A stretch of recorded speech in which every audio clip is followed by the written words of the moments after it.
Imagine this for a second. It's June 2025. You've got a state-of-the-art Boeing Dreamliner, Air India Flight 171, lifting off from Ahmedabad, bound for London Gatwick. Everything looks perfectly normal, routine takeoff. But then, just seconds after the wheels leave the ground, something happens. Something. Well, something deeply disturbing. And this wasn't your typical mechanical failure. Oh no, this was an action so precise, so specific, it kind of shakes our whole understanding of aviation safety. So today we're doing a deep dive into the preliminary report and also looking at what the aviation community has been saying about this terrible event. We're going to try and piece together the timeline, look at the technical findings, and really confront that chilling question. What actually happened in those few seconds that brought down flight AI-171? And what's really striking here and, quite frankly, unsettling is how this incident shifts the focus. Normally preliminary reports are all about finding facts for prevention, right? Mechanical issues, procedures. But this one, it forces us right into the cockpit, into a profound mystery. It's less what failed on the plane and much more what happened with the pilots. Okay, right. Let's set the scene then. Flight AI-171, the aircraft registration was VT-A&B. It's a Boeing 787-8 Dreamliner. Cleared for takeoff, standard procedure. The crew, you had a very experienced captain, 56 years old, acting as pilot monitoring, and a 32-year-old first officer who was the pilot flying. Both rested, passed checks.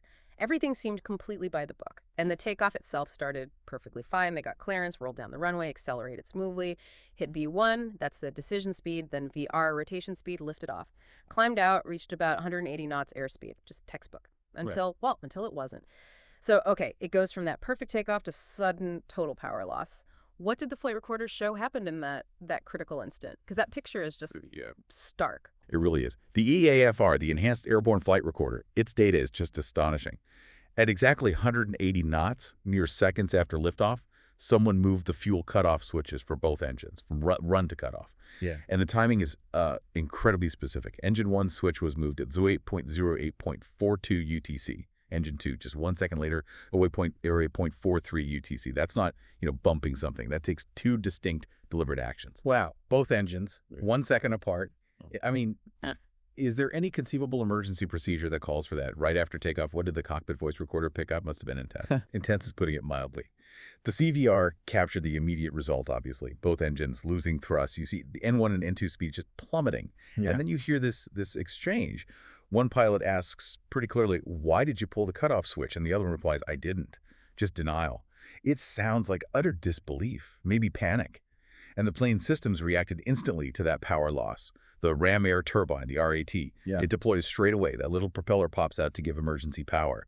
Seeing that deploy tells you the aircraft knew it was in deep trouble, catastrophic loss of primary power. Okay, so the engines are cut off. But then about 10 seconds later, they actually tried to reverse it. The switches went back to run.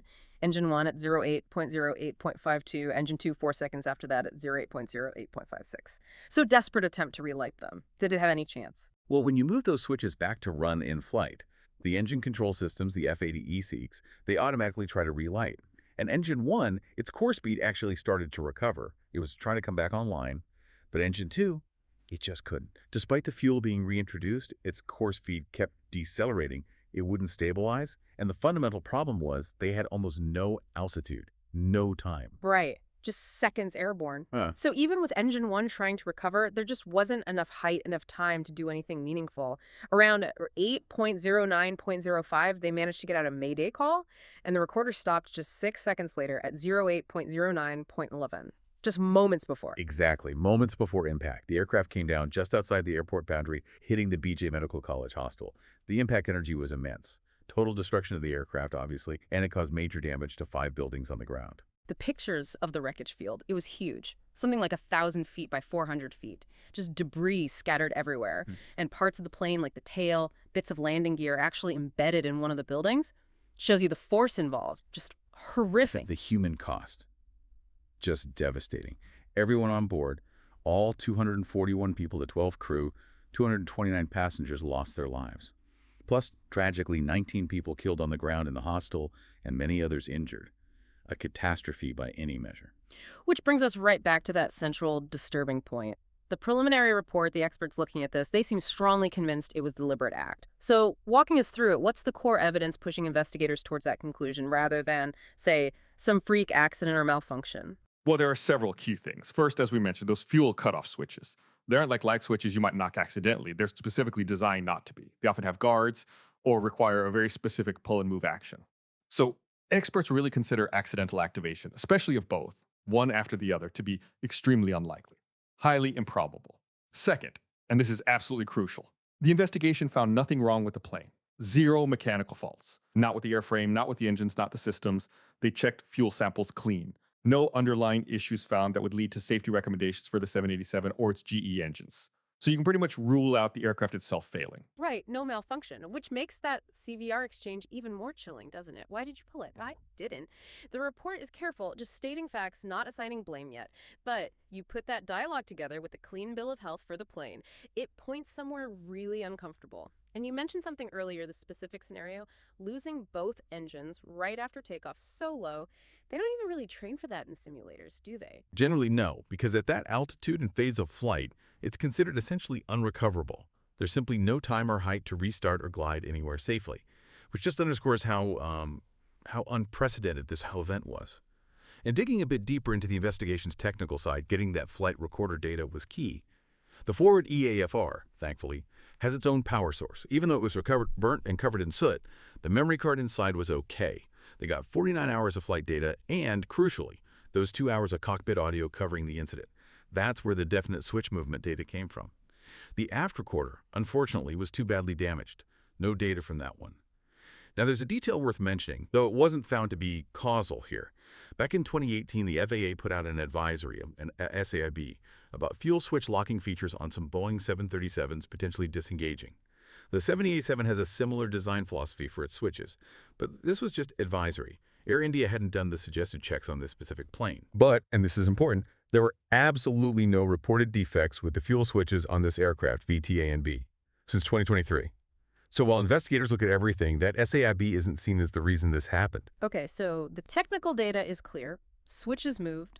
No plane malfunction.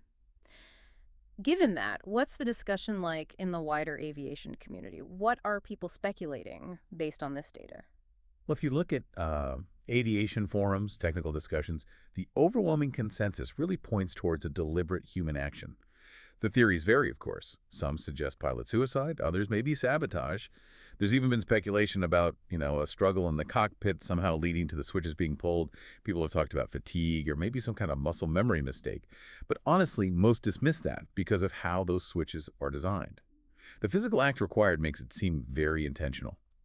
Which leaves us with that huge unanswered question: who did it and why? Was it a catastrophic error under pressure? Was it malicious? Was it some kind of profound misunderstanding of a situation? We just don't know yet.